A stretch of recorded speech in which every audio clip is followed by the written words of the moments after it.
Halo, selamat bertemu lagi anak-anak dengan Ibu. Untuk kali ini kita akan belajar untuk materi baru tentang mukjizat-mukjizat Yesus. Gimana kabar kalian? Pasti masih semangat belajar kan ya? Iya dong, masih sehat, masih semangat untuk belajar. Baik anak-anak, kita akan segera mulai pembelajaran kita kali ini ya. Anak-anak pernah mendengar kata mukjizat? Pastinya pernah ya, sering ya. Tapi kalau ibu tanya nih, tahu nggak artinya mukjizat? Tahu? Wah, hebat dong ya. Nah, bagi kalian yang belum terlalu paham benar nih, melalui pelajaran inilah kita akan belajar tentang makna mukjizat itu sendiri apa, sehingga nanti kalian bisa kalau ditanya bisa menjelaskannya ya. Kemudian kita diajak juga untuk semakin mengimani bahwa mukjizat yang dibuat oleh Yesus itu menunjukkan betapa Ia berkuasa sebagai Allah yang begitu mengasihi manusia. Dan melalui mukjizat Yesus itulah kita akan semakin memahami betapa kasih Allah luar biasa kepada kita manusia. Baik, kita akan segera mulai satu persatu pembahasan kita tentang mukjizat. Nah, anak-anak coba lihat gambar siapakah ini? Ada yang mengenal tokoh ini siapa? Ya, dia adalah salah satu Bapak Paus kita. Tapi beliau sudah wafat dan bahkan sudah menjadi seorang santo loh. Ya, tahun 1997 kalau tidak salah Bapak Paus ini pernah ya ke Indonesia loh. Nah, ternyata beliau ini luar biasa betapa suci hidupnya dan dia menjadi seorang santo atau orang kudus. Pada waktu itu tahta kepausan melakukan penyelidikan yang intens, yang luar biasa untuk kehidupan dan karya beliau ini selama hidupnya hingga menjadi seorang Bapak Paus, yang dimana ketika itu salah satunya pada saat ada orang yang mengalami sakit otaknya, mengalami ada semacam kerusakan otak begitu. Ketika itu ia berdoa kepada Allah Bapa dengan perantaraan dan memohon bantuan, dukungan doa juga dari Bapak Paus Yohanes Paulus yang kedua ini, dan ternyata sembuh loh.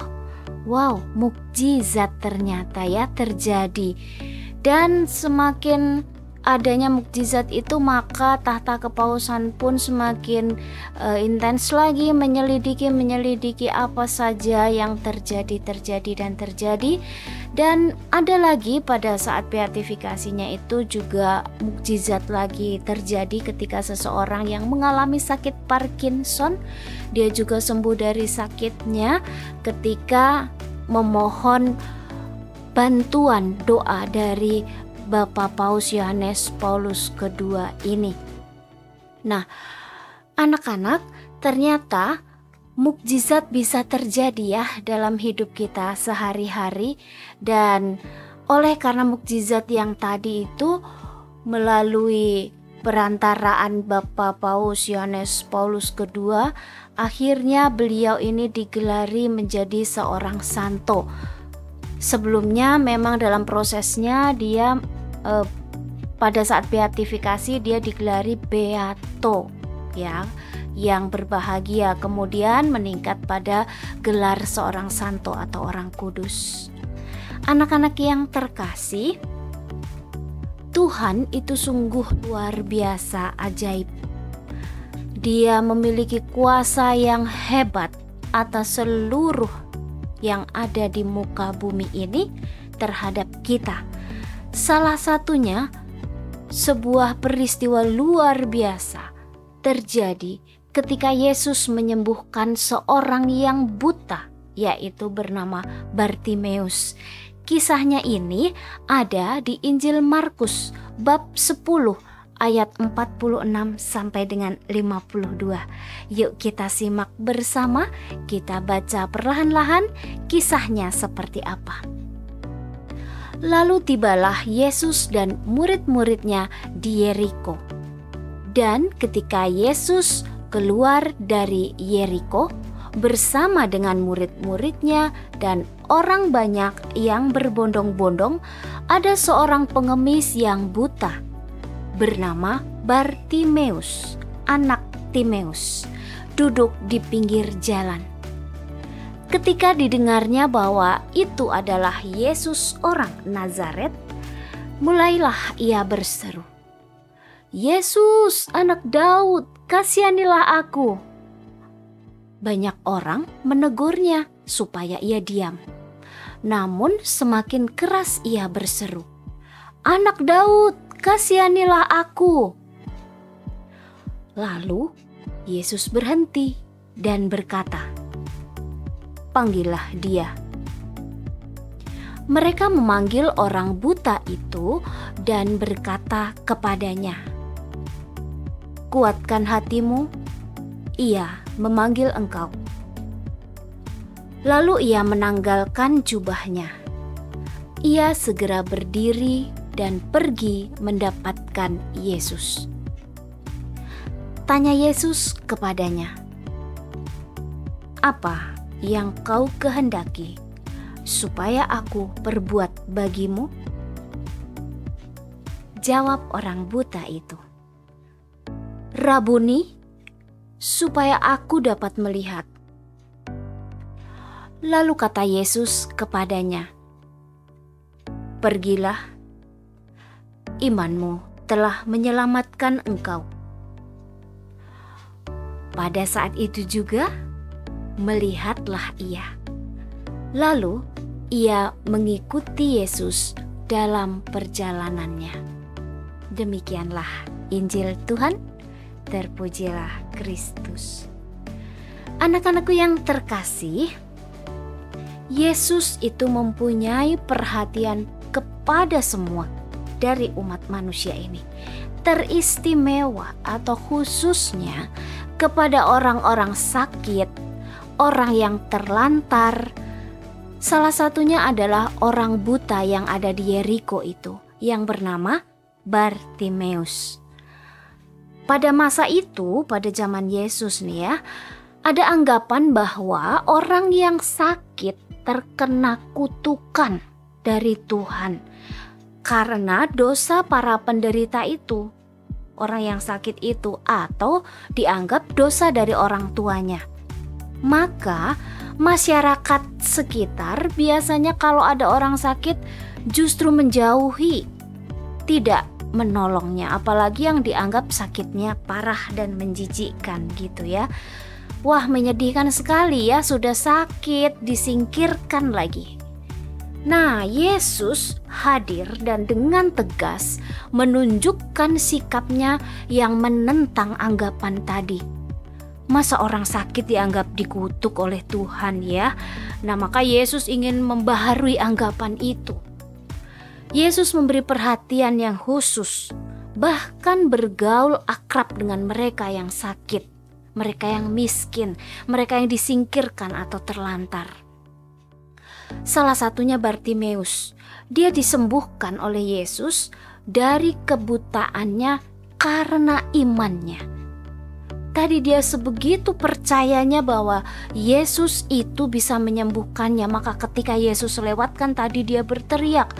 Apapun yang orang sekitar tanggapi atau katakan atas sikapnya itu, dia tidak peduli. Pokoknya dia percaya, dia akan teriak, "Yesus anak Daud, kasihanilah aku." Sungguh iman yang luar biasa, kepercayaan yang luar biasa oleh Bartimeus ini kepada Yesus. Dan Bartimeus pun akhirnya sembuh dan bisa melihat. Melihat dalam hal apa? Dalam arti di sini tidak hanya secara fisik, dia melihat dunia sekitarnya, dia bisa melihat orang-orang, dia bisa melihat pepohonan, jalanan. Tidak hanya sekedar itu, tapi lebih dari itu, Bartimeus itu bisa melihat Yesus. Ia percaya kepada Yesus dan ia dapat melihat Yesus itu secara lahir, secara fisik, bahkan juga secara batin. Tadi diwujudkan dengan iman kepercayaannya. Yesus adalah juru selamat. Ia mewartakan kabar gembira kepada semua orang. Terlebih mereka yang miskin, mereka yang sakit, mereka yang tersingkirkan dalam masyarakat, mereka yang menderita. Nah, adapun tujuan dari Yesus membuat mukjizat ini bukan untuk supaya keren-kerenan atau dikenal banyak orang begitu ya. Atau bahasa sekarang disebut supaya viral, enggak juga begitu ya. Yesus itu melakukan mukjizat itu ingin menunjukkan bahwa keselamatan dari Allah bagi manusia itu sungguh sudah hadir nyata dalam kehidupan ini. Dan disinilah Allah merajai hati manusia. Kerajaan Allah pun terwujud, sehingga sukacita, kedamaian, kesejahteraan itu hadir sungguh nyata dalam hidup manusia karena Allah bertahta dalam hati setiap manusia dan manusia membuka hati atas kehadiran Allah itu. Baik anak-anakku yang terkasih, betapa banyak semasa hidup Yesus membuat mukjizat-mukjizat yang luar biasa. Antara lain di sini ada yang pertama kali Yesus perbuat mukjizat itu adalah Yesus mengubah air menjadi anggur. Di mana itu kalian nanti coba dicek ya, dibaca kitab sucinya Injil Yohanes bab 2 ayat 1 sampai 10. Itu terjadi dalam perkawinan di Kana ya. Sungguh luar biasa, air yang biasa saja oleh sabda Yesus jadilah anggur yang terenak. Wow, hebat Yesus. Kemudian ada juga Yesus memberi makan 5.000 orang hanya dengan 5 roti dan 2 ikan. Wow, luar biasa. Semua orang, ribuan orang itu kenyang, bahkan sisa 12 bakul penuh. Dan itu sungguh-sungguh makanan loh, bukan sulap, bukan sihir. Wih, luar biasa Yesus ya. Yesus memang hebat. Kemudian Yesus membangkitkan Lazarus dari kematian. Nanti bisa kalian baca secara menyeluruh nih kisahnya di Injil Yohanes bab 11 ayat 1 sampai 44. Di sana ditunjukkan betapa luar biasanya orang yang sudah meninggal 4 hari lamanya ya, pastinya sudah mulai membusuk ya. Tetapi karena Yesus menghendaki, tidak ada yang mustahil. Ketika Yesus meminta Lazarus untuk bangunlah dan keluarlah. Wow, sungguh-sungguh dia bangun dari kuburnya. Dia hidup. Wow, segar bugar. Sungguh luar biasa. Ada juga mukjizat Yesus menyembuhkan hamba seorang perwira di Kapernaum yang sakit udah parah sekali, dan dari jarak jauh pun perwira ini mengatakan, bersabdalah ya Tuhan dan pastinya hambaku itu akan sembuh. Dan benar loh, Yesus hanya bersabda padahal jarak jauh, tidak mengunjungi langsung, tapi sembuh. Wow, luar biasa ya. Nanti lihat di Injil Lukas itu ada bab 7 ayat 1 sampai 10 ya. Buka kitab sucinya. Berikutnya Yesus meredakan angin ribut, itu ada di Injil Lukas juga bab 8 ayat 22 sampai 25. Bagaimana di sana ketika sedang naik perahu dan perahunya itu dihantam oleh badai, air sudah mulai masuk dan hampir tenggelam. Para murid ketakutan dan Yesus dengan tenang dia menenangkan muridnya, dan bahkan dia menghardik gelombang yang wow, menderu-deru dan juga badai itu akhirnya bisa tunduk kepada Yesus. Oh, luar biasa. Alam pun tunduk sama Yesus ya. Kalau Yesus itu bukan Tuhan, it's impossible ya. Tapi karena Yesus adalah Tuhan, oh, alam pun mengamuk pun bisa. Oke, Tuhan, saya diam. Luar biasa. Ada juga Yesus mengusir roh jahat dari orang Gerasa. Itu ada di Injil Markus bab 5 ayat 1 sampai 20. Ada juga Yesus menyembuhkan banyak orang sakit. Ada di Injil Matius bab 15 ayat 29 sampai 31. Dan masih banyak lagi mukjizat yang dibuat oleh Yesus. Silakan anak-anak, itu kitab suci tuh, apalagi yang Injil Matius, Markus, Lukas, Yohanes tuh banyak berkisah tentang Yesus, termasuk mukjizat-mukjizat yang Yesus perbuat dan luar biasa. Kalau kita baca satu persatu pasti kamu akan wow, Yesus luar biasa, Yesus hebat begitu. Ya, itulah Yesus Tuhan kita, luar biasa hebat kan ya? Iya dong, semakin kita mengasihi Yesus, semakin kita menghormati Yesus. Nah, ini dia anak-anak. Dari tadi kita bicara mukjizat, dan mukjizat. Nah, mukjizat itu bisa terjadi karena dua hal besar ini. Yang pertama, karena kuasa dan belas kasih dari Allah itu sendiri, dan yang berikutnya adalah ada tanggapan dari kita manusianya. Kita beriman kepada Allah itu sendiri. Maka ketika dua hal itu bertemu, maka mukjizat besar terjadi. Anak-anakku sekalian, tidak tertutup kemungkinan mukjizat pun terjadi dalam kehidupan kita sehari-hari. Hal yang sederhana, ketika kamu bangun tidur, ketika kamu buka mata, kamu bisa menghirup nafas, dan kamu bisa buka mata, kamu bisa berdiri, kamu badannya sehat, hidup lagi. Itu mukjizat besar yang Tuhan berikan setiap hari, kehidupan. Maka syukurilah setiap mukjizat kecil dalam hidupmu. Baik anak-anak, itu tadi kita sudah membicarakan tentang mukjizat Yesus. Terima kasih kalian sudah menyimak dengan baik. Semoga kalian semakin mengimani mukjizat Tuhan ini, dan pasti kalian akan semakin mengungkapkan rasa syukurnya karena setiap hari Tuhan memberikan mukjizat luar biasa. Terima kasih, sampai ketemu dalam pembelajaran berikutnya. Semoga bermanfaat.